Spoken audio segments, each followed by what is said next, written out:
ನಾನು ಅದನ್ನ ನಂತರ ಹೇಳ್ತೀನಿ. ನನಗೆ ಫಸ್ಟು ಸಂಘಟನೆ ಮತ್ತು ಸಾರ್ವಜನಿಕರಿಗೆ ಈ ಒಂದು ಧಾರ್ಮಿಕವಾದಂಥ ಫಂಕ್ಷನ್ ಮಾಡ್ತಕ್ಕಂಥ ಯುವಕರಿಗೆ ನಾನು ರಿಕ್ವೆಸ್ಟ್ ಮಾಡಿದ್ದೀನಿ, ನಾನು ನಿಮ್ಮ ವಿಚಾರದಲ್ಲಿ ಯಾವುದೇ ಕಾರಣಕ್ಕೆ ನಿಮಗೆ ನೋವಾಗ್ತಕ್ಕಂಥ ಪರಿಸ್ಥಿತಿ ಇಲ್ಲ, ನಿಮಗೆ ಯಾವುದನ್ನು ನಿಮ್ಮ ಪೂಜೆ ಪುನಸ್ಕಾರಕ್ಕೆ ಧಾರ್ಮಿಕವಾದಂಥ ವ್ಯವಸ್ಥೆಗೆ ಧಕ್ಕೆ ಬರುವಂಥ ಪ್ರಶ್ನೆ ಮಾಡಲ್ಲ. ನಿಮಗೆ ಸಂಪೂರ್ಣವಾಗಿ ಜೊತೆಲಿ ನಾವು ನಿಂತು ನಿಮಗೆ ಮಾಡಿಸ್ಕೊಡೋವಂಥ ಕೆಲಸ ಮಾಡ್ತೀವಿ. ಸೊ ನೀವೆಲ್ಲರೂ ಸಹ ಶಾಂತಿಯುತವಾಗಿ ಮಂಡ್ಯ ಜಿಲ್ಲೆಯ ಗೌರವವನ್ನು ಹಿಡಿಬೇಕು ಅನ್ನೋದು ನಾನು ರಿಕ್ವೆಸ್ಟ್ ಮಾಡಿದ್ದೀನಿ.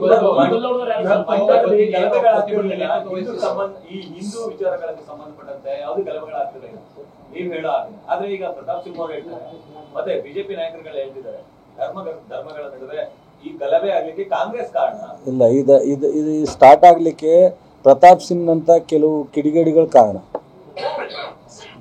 ಧಾರ್ಮಿಕ ಸಂಘಟನೆಗಳೆಲ್ಲ ಕಾರಣ, ಪ್ರತಾಪ್ ಸಿಂಗ್ನಂಥ ಕಿಡಿಗಳ ಕಾರಣ. ಧಾರ್ಮಿಕ ಸಾರ್ವಜನಿಕರು ಅಥವಾ ಸಂಘಟನೆಯನ್ನು ನಾನು ಬ್ಲೇಮ್ ಮಾಡಲ್ಲ. ಇವ್ರಿಗೆ ಕೆಲಸ ಇಲ್ಲದೆ ಇರೋದ್ರಿಂದ ಈ ಕೆಲಸ ಹಚ್ಕೋತಾ ಇದ್ದಾರೆ. ನಾನು ನೋಡ್ಕೊಂಬಂದಿದ್ದೀನಿ ರಾಜಕಾರಣವನ್ನು. ಈ ಪ್ರತಾಪ್ ಸಿಂಹನಿಗೆ ಪಕ್ಷ ದೂರ ಇಟ್ಟಿದೆ. ಅವನು ಇವಾಗ ಇದನ್ನೆಲ್ಲ ಏನಾರು ಮಾಡಿ ಅವನು ತಿರ್ಗಾ ಹತ್ರ ಆಗ್ಬೇಕು ಪಕ್ಷಕ್ಕೆ. ನನ್ನ ಶಕ್ತಿ ಇದೆ, ನಾನು ಏನು ಬೇಕಾದ್ರೂ ಮಾಡ್ತೀನಿ, ಈ ಥರದ್ದೆಲ್ಲ ಪ್ರಚೋದನೆ ಮಾಡಿ ಸಂಘಟನೆ ಮಾಡ್ತೀನಿ ಅಂತ ತೋರಿಸ್ಬೇಕು. ಅದಕ್ಕೋಸ್ಕರ ನಿಂತಿದ್ದೇನೆ. ಕೆರಗೋಡ್ ನಾಗಮಂಗಲದಲ್ಲಿ ನಡೆದಿರೋ ಘಟನೆ ಬೇರೆ, ಕೆರಗೋಡಲ್ಲಿ ನಡೆದಿರೋ ಘಟನೆನೇ ಬೇರೆ, ಇಲ್ಲಿ ನಡೆದಿರ್ತಕ್ಕಂಥದ್ದು. ಮೂರಕ್ಕೂ ಬೇರೆ ಬೇರೆ ಆಯಾಮ ಇದೆ. ಮೂರನ್ನು ಒಂದೇ ಹೋಲ್ಸಂಗೆ ಇಲ್ಲ. ನಿಮಗೂ ಎಲ್ಲ ಮಾಹಿತಿ ಇದೆ. ಮೂರಕ್ಕೂ ನಾವು ಹೋಲಿಸುವಂಥ ಪರಿಸ್ಥಿತಿ ಇಲ್ಲ, ಹೋಲಿಸುವಂಥ ಅವಶ್ಯಕತೆಯೂ ಇಲ್ಲ. ಅದೇ ಥರ ನಡೆದಿದೆ. ಕೆರಗೋಡದೇ ಬೇರೆ ಇಶ್ಯೂ ಆಗಿದೆ, ನಾಗಮಂಗಲದೇ ಬೇರೆ ಇಶ್ಯೂ ಇದೆ, ಇಲ್ಲೇ ಬೇರೆ ಇಶ್ಯೂ ಇದೆ. ನಾನು BJP JDSದವ್ರಿಗೆ ಹೇಳ್ತೀನಿ, ಫೈಟ್ ಮಾಡೋಣ. ನಾಳೆನೇ ಫೈಟ್ ಮಾಡೋಣ, ನಾಡ್ದು ಫೈಟ್ ಮಾಡೋಣ. ನಮ್ಮ ನಿರಂತರವಾಗಿ ನಡೆಯುತ್ತೆ ರಾಜಕಾರಣ. ಇವತ್ತಿಗೇನು ನಾವು ಮುಗಿಸಲ್ಲ. ಇನ್ನು 3 ವರ್ಷ ಇದೆ ಅಸೆಂಬ್ಲಿ ಎಲೆಕ್ಷನ್ ಅಥವಾ ಬೇರೆ ಬೇರೆ ಎಲೆಕ್ಷನ್ ಬರುತ್ತೆ. ನನ್ನ ಜನತಾದಳ ಇಲ್ಲಿ ನಮಗೆ ಪೈಪೋಟಿ ಇರ್ತಕ್ಕಂಥದ್ದು. ನಾನು ಒಪ್ತೀನಿ, ಇಲ್ಲ ಅಂತ ಹೇಳಲ್ಲ. ಅವ್ರಂಗೆ ನಾನು ಇಲ್ಲೇನೂ ಬರಲ್ಲ, ನಾನು 123 ನಾನೇ ತಗೋತೀನಿ, 0 ಬೇರೆಯವರೆಲ್ಲ ಮುಕ್ತಾಯ. ಕುಮಾರಸ್ವಾಮಿ ಅವರು ಡೆಲ್ಲಿಲಿ ಒಂದು ಮೆಸೇಜ್ ಕೊಟ್ಟವ್ರೆ, ಅವನತಿಗೆ ಹೋಗ್ತದೆ ಅಂತ.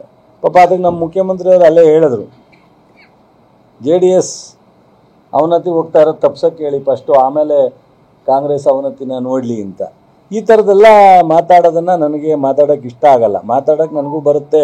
ನೀವು TV ನಲ್ಲಿ ಬೇಕಾದ್ರೆ ಬೆಳಗಿನ ಸಾಯಂಕಾಲ ಗಂಟೆ ಅದನ್ನೇ ಹೊಡೆಯೋಷ್ಟು ಮಾತಾಡ್ಬಿಡ್ಬೋದು. ನನಗೆ ಅದೆಲ್ಲ ಇಷ್ಟ ಆಗಲ್ಲ. ಸೊ ಯಾರನ್ನೂ ಅವನತಿ ಮಾಡಲಿಕ್ಕೆ ಸಾಧ್ಯ ಇಲ್ಲ, ಯಾರಿಂದ ಯಾರನ್ನೂ ಮುಗಿಸ್ಲಿಕ್ಕೆ ಸಾಧ್ಯ ಇಲ್ಲ. ಎಲ್ಲಕ್ಕೂ ಒಂದು ಕಾಲ ಬರುತ್ತೆ. ಆ ಕಾಲ ಬಂದಾಗ ಅಟ್ಟನೇ ಮುಕ್ತಾಯ ಆಗದೆ ವಿನ. ಸೊ ಅದನ್ನು ನಾವು ನೋಡಿದ್ದೀವಿ. ಏನಾಯಿತು ಅವ್ರ ಪಕ್ಷ ಮಂಡ್ಯದಲ್ಲೋ ಇಲ್ಲೋ ಅಲ್ಲೋ 4 ಕಡೆ ಇರಬಹುದು. ಏನಾಗಿದೆ? ಏನು ಇವರು ಕರುಣಾನಿಧಿ ಮಗನ ಥರ ಬೆಂಗಳೂರಿನಲ್ಲಿ ಪಕ್ಷ ಕಟ್ಟಕ್ಕಾಗಿದೆಯಾ? ಅಥವಾ ರಾಜಶೇಖರ ರೆಡ್ಡಿ ಮಗನ ಥರ ಪಕ್ಷ ಕಟ್ಟಕ್ಕಾಗಿದೆಯಾ? ಅಥವಾ ಚಂದ್ರಬಾಬು ನಾಯ್ಡು ಥರ ಪಕ್ಷ ಕಟ್ಟಕ್ಕಾಗಿದೆಯಾ? ಯಾಕೆ ಮಾತಾಡ್ತಾರೆ ಹಂಗೆ? ಸೊ ಅದರಿಂದ ಒಂದು ನಿಮಿಷ ನಾನು ಹೇಳ್ತೀನಿ. ಸೊ ಅದರಿಂದ ರಾಜಕೀಯವಾಗಿ ಬೆರೆಸಬೇಡಿ ಅಂತ ನಾನು BJP ಅಧ್ಯಕ್ಷರಿಗಾಗಲಿ ಅಥವಾ BJPಯ ಇವತ್ತು ಅಪೋಸಿಷನ್ ಲೀಡ್ರಿಗಾಗಲಿ ಅಥವಾ ಇಲ್ಲಿಂದ ನಾಡಿದ್ದು ಸಾಮೂಹಿಕ ಗಣಪತಿ ಬಿಡಲಿಕ್ಕೆ ಅನೇಕರು ಬರ್ತಾ ಇದ್ದಾರಲ್ಲ ಮಹಾನ್ ನಾಯಕರುಗಳು, ಅವರೆಲ್ಲರಿಗೂ ಹೇಳ್ತೀನಿ, ರಾಜಕಾರಣನ ಬೇರೆ ಥರ ಎದುರಿಸೋಣ. ಎನಿ ಟೈಮ್ ನಾವು ರಾಜಕೀಯವಾಗಿ ನಿಮ್ಮ ಹೋರಾಟ ಇರುತ್ತೆ. ನೀವು ಅಧಿಕಾರಕ್ಕೆ ಬರಬೇಕು, ನೀವು ಹೋರಾಟ ಮಾಡ್ತೀರಾ, ನಾವು ಅಧಿಕಾರಕ್ಕೆ ಬೇಕು, ನಾವು ಹೋರಾಟ ಮಾಡ್ತೀವಿ. ಅಂತಿಮವಾಗಿ ಜನ ತೀರ್ಮಾನ ಮಾಡ್ತಾರೆ. ಅದಕ್ಕೆ ನೀವು ಯಾವ ಥರ ಬೇಕಾದ್ರೆ ಅಸೆಂಬ್ಲಿ ಇತ್ತು ನಮ್ಮ ವಿರುದ್ಧ ಫೈಟ್ ಮಾಡಲಿ ಅಥವಾ ಬೇರೆ ಇಶ್ಯೂ ಬಂದು ಸಭೆ ಮಾಡಲಿ, ಹೋರಾಟ ಮಾಡೋಣ. ಬಟ್ ಆದರೆ ಈ ಒಂದು ಧಾರ್ಮಿಕ ಫಂಕ್ಷನ್ಗಳನ್ನ ದುರುಪಯೋಗ ಮಾಡ್ಕೊಂಡು, ಸಂಘಟನೆಯವ್ರನ್ನ ದುರುಪಯೋಗ ಮಾಡ್ಕೊಂಡು, ಸಾರ್ವಜನಿಕರನ್ನ ದುರುಪಯೋಗ ಮಾಡ್ಕೊಳ್ತಕ್ಕಂಥದ್ದು ಬೇಡ ಅಂತೇಳಿ ಅವ್ರಿಗೂ ಸಹ ನಾನು ಹೇಳಲಿಕ್ಕೆ ಇಚ್ಛೆ.